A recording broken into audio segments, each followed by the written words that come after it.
नमस्कार, मैं हूं अभिनव, हाजिर हूं क्राइम सीरीज दहशत में एक और आपराधिक कहानी के साथ। आज हम जिस गुनहगार की कहानी आपको सुनाने जा रहे हैं वो दिलचस्प भी है और सीख देने वाली भी। आज हम आपको बताएंगे कि कैसे गली में पंचर की दुकान चलाने वाला अपने काले कारनामों के बाद कुख्यात कैप्टन के नाम से जाना जाने लगा। कैसे उसके एक इशारे पर उसकी महफिल में नामचीन हस्तियां ठुमके लगाने पहुंच जाती और कैसे वो नामचीन लोगों की खून से हाथ रंगने के बाद मोस्ट वांटेड बन गया। जिस कैप्टन की आज हम कहानी बयां कर रहे हैं उसका जन्म यूपी के आजमगढ़ जिले के सराय मीर में हुआ था। साल था 1966 का और उस वक्त सराय मीर एक छोटा सा गांव हुआ करता था। जिस घर में कैप्टन का जन्म हुआ था वो बेहद गरीब परिवार था। हालात बहुत मुफीद नहीं थे, बस दाल रोटी का इंतजाम हो जाया करता था। कैप्टन के पिता अब्दुल कयूम पेशे से वकील थे, इसलिए इलाके में साख तो थी लेकिन जेब ठन ठन गोपाल।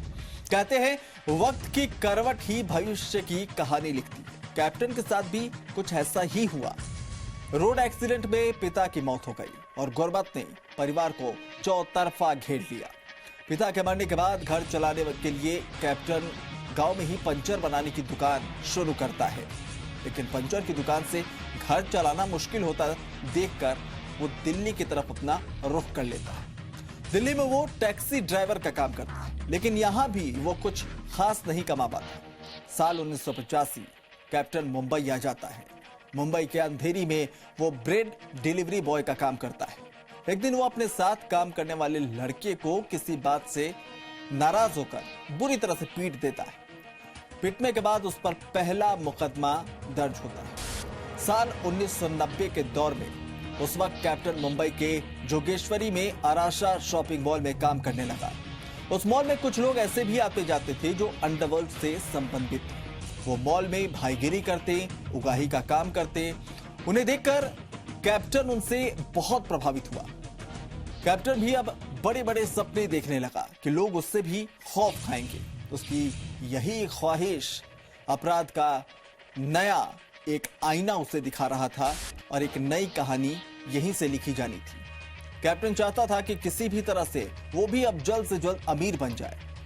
इसी उद्देश्य के साथ वो अपना काम खत्म होने के बाद शाम को अंडरवर्ल्ड के लोगों के साथ घूमने फिरने लगा।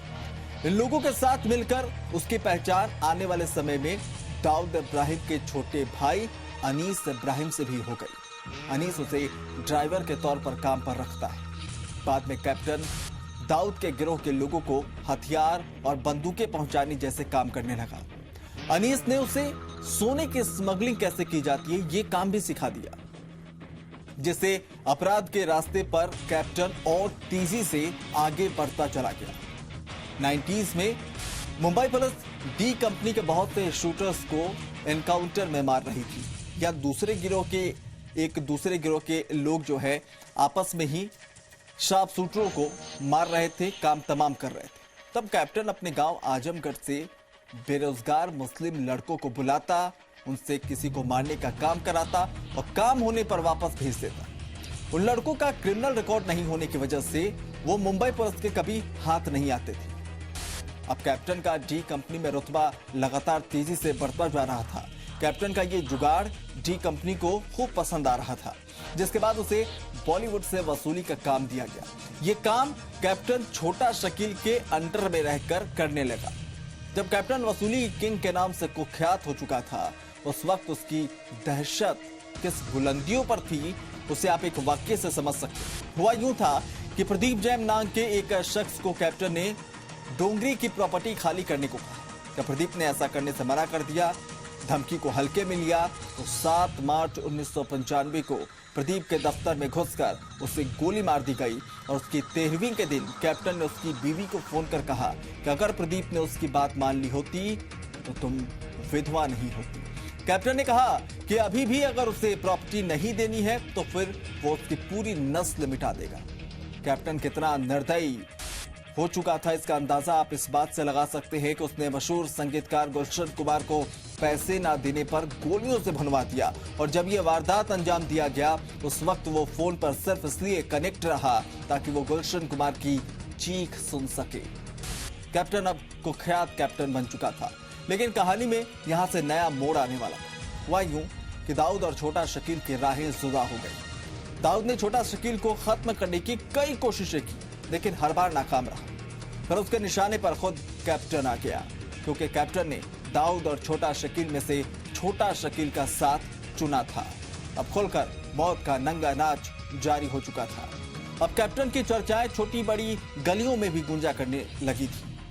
अब आप सोच रहे होंगे कि आखिर कैप्टन अगर इतना कुख्यात था तो फिर आपको उसके बारे में जानकारी क्यों नहीं थी, क्यों आपने कभी उसका नाम नहीं सुना? तो इसका जवाब भी हम आपको देते हैं। आपने कैप्टन की कहानी सुनी भी है, उसे देखा भी है, क्योंकि कैप्टन का ही असली नाम अबू सलीम है। जी हाँ, वही अबू सलीम जो मुंबई धमाकों के आरोप में सलाखों के पीछे कैद है।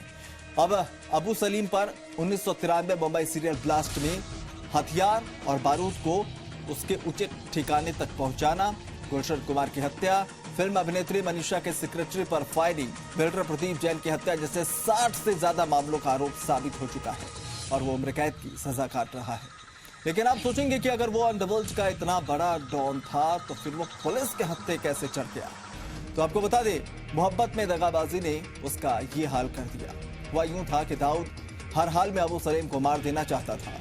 उसने उस पर कई हमले भी कराए थे, लेकिन जब कामयाबी नहीं मिली तो उसने कैप्टन यानी अबू सलीम की गर्लफ्रेंड मोनिका बेदी को अपने साथ मिला लिया। ये वही मोनिका बेदी हैं जो बॉलीवुड से ताल्लुकात रखती थी और मुंबई में अबू सलीम की कंपनी के कार्यक्रम में डांस करने पहुंची थी। वहां प्यार हुआ, प्यार परवान चढ़कर निकाह तक पहुंचा। माना जाता है कि मोनिका बेदी और दाऊद ने मिलकर प्लान बनाया और पुलिस को अबू सलीम का लोकेशन दिया, जिसके बाद पुर्तगाल से पुलिस ने अबू सलीम को गिरफ्तार किया और प्रत्यर्पण कर भारत लाया गया। यहाँ जेल में भी कई बार दाऊद ने उस पर हमले करवाए, लेकिन अबू सलीम बच गया और आज भी अपने गुनाहों की सजा काट रहा है। तो क्राइम सीरीज दहशत में आज के लिए बस इतना ही।